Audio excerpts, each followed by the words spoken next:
Top 10 ന്യൂസിലേക്ക് സ്വാഗതം. 2 UPA സർക്കാരുകളിൽ പ്രധാനമന്ത്രിയായിരുന്ന മൻമോഹൻ സിംഗ് അന്തരിച്ചു. 92 വയസ്സായിരുന്നു. ഏറെ നാളായി രോഗബാധിതനായിരുന്ന അദ്ദേഹം കഴിഞ്ഞ ദിവസം വൈകിട്ട് 7:45 വസതിയിൽ കുഴഞ്ഞു വീഴുകയായിരുന്നു. അധ്യാപകനായി തുടങ്ങി പ്രധാനമന്ത്രി പദം വരെ എത്തിയ മൻമോഹൻ സിംഗ് ഇന്ത്യ കണ്ട ഏറ്റവും മികച്ച സാമ്പത്തിക വിദഗ്ധരിൽ ഒരാളുമായിരുന്നു. സാമ്പത്തിക വിദഗ്ധനിൽ നിന്ന് അപ്രതീക്ഷിതമായി നരസിംഹറാവു സർക്കാരിൽ ധനമന്ത്രിയായ മൻമോഹൻ സിംഗിന് 2004 സോണിയാഗാന്ധിക്ക് പകരം രാജ്യത്തിന്റെ പ്രധാനമന്ത്രിയാകാനുള്ള ഭാഗ്യമാണ് ലഭിച്ചത്. 2 ടൈം UPA സർക്കാരിനെ നയിച്ചു. AICC ആസ്ഥാനത്തെ പൊതുദർശനത്തിന് ശേഷം ഔദ്യോഗിക ബഹുമതികളോടെ നാളെയാണ് സംസ്കാരം. കേന്ദ്ര സർക്കാർ 7 ദിവസത്തെ ഔദ്യോഗിക ദുഃഖാചരണം പ്രഖ്യാപിച്ചു. ജനുവരിയിൽ UK-യിലെമ്പാടും കനത്ത മഞ്ഞ് വീഴ്ച ഉണ്ടാകുമെന്ന് ഏറ്റവും പുതിയ കാലാവസ്ഥാ റിപ്പോർട്ട്. 874 മൈൽ നീളത്തിൽ 20 സെന്റിമീറ്റർ മുതൽ മഞ്ഞ് വീഴ്ച ഉണ്ടാകുമെന്നാണ് റിപ്പോർട്ട്. രാജ്യത്തെ ഏതാനും ഭാഗങ്ങൾ ഒഴികെ വരുന്ന മാസം മഞ്ഞിൽ പുതയുമെന്നും റിപ്പോർട്ട് പറയുന്നു. ചിലയിടങ്ങളിൽ 24 സെന്റിമീറ്റർ കനത്തിൽ മഞ്ഞ് വീഴ്ചയുണ്ടാകും. ക്രിസ്തുമസിന് മുമ്പ് അനുഭവപ്പെട്ട ഇടത്തരം തണുപ്പിൽ നിന്നും വിഭിന്നമായി മരവിപ്പിക്കുന്ന തണുപ്പാകും രാജ്യത്തൊട്ടാകെ അനുഭവപ്പെടുക. ക്രിസ്തുമസ് പുതുവത്സര കാലത്ത് ഫാമുകളിൽ നിന്നും പാഴായി പോകുന്ന ഭക്ഷണം സൗജന്യമായി ഭവനരഹിതർ കഴിയുന്ന ഷെൽട്ടറുകളിലേക്കും ഫുഡ് ബാങ്കുകൾ, ചാരിറ്റികൾ എന്നിവിടങ്ങളിലേക്ക് വിതരണം ചെയ്യാനായി 15 മില്യൺ പൗണ്ട് പദ്ധതി ആവിഷ്കരിക്കാൻ സ്റ്റാർമാർ സർക്കാർ.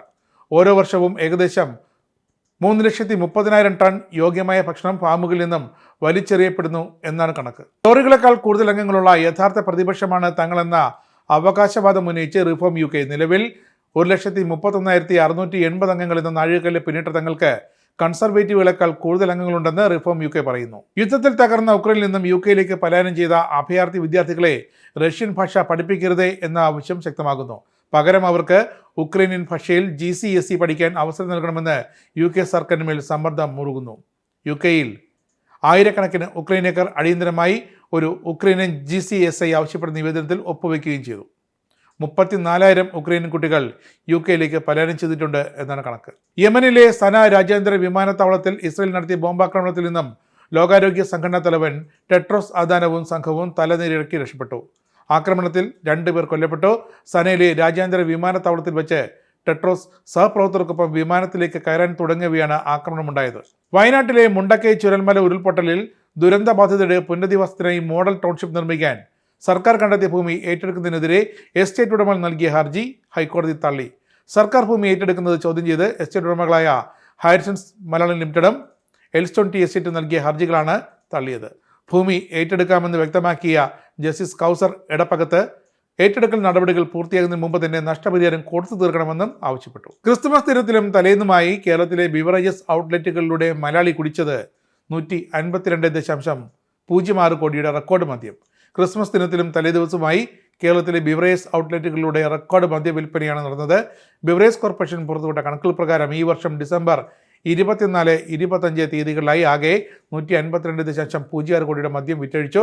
കഴിഞ്ഞ വർഷം ഇതേ തീയതികളിൽ 122.14 കോടിയുടെ മദ്യമാണ് വിറ്റഴിച്ചത്. UK-യിൽ മിക്കയിടത്തും മേഘാവൃതമാണ്. ഇംഗ്ലണ്ടിലും വെയിൽസിലും മൂടൽമഞ്ഞ് പ്രത്യക്ഷപ്പെട്ടേക്കാം. ദിവസം മുഴുവൻ മൂടൽമഞ്ഞ് നിലനിൽക്കാനും സാധ്യതയുണ്ട്. സ്കോട്ട്ലൻഡിൻ്റെയും വടക്കൻ അയർലൻഡിൻ്റെയും ചില ഭാഗങ്ങളിലും വടക്ക് പടിഞ്ഞാറൻ ഭാഗത്തും മഴയുണ്ടാകാനും സാധ്യതയുണ്ട്. രാത്രി ഇംഗ്ലണ്ടിലും വെയിൽസിലും മൂടൽമഞ്ഞും നിലനിൽക്കും.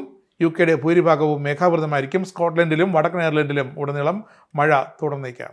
ഇനി പൗണ്ട് റേറ്റ്. UK പൗണ്ട് ഇന്നത്തെ മൂല്യം 1 പൗണ്ട് 107.32 ഇന്ത്യൻ രൂപ. ഇന്നലെ 106.93 രൂപയായിരുന്നു. $1 85.3 രൂപ. €1 89.22 രൂപ. $1 .8 പൗണ്ട് സ്റ്റെർലിംഗ്. ടോപ് 10 ന്യൂസ് അവസാനിക്കുന്നു. നമസ്കാരം. TV മൊബൈൽ ആപ്പ് ഡൗൺലോഡ് ചെയ്ത് സൗജന്യമായി ആസ്വദിക്കും.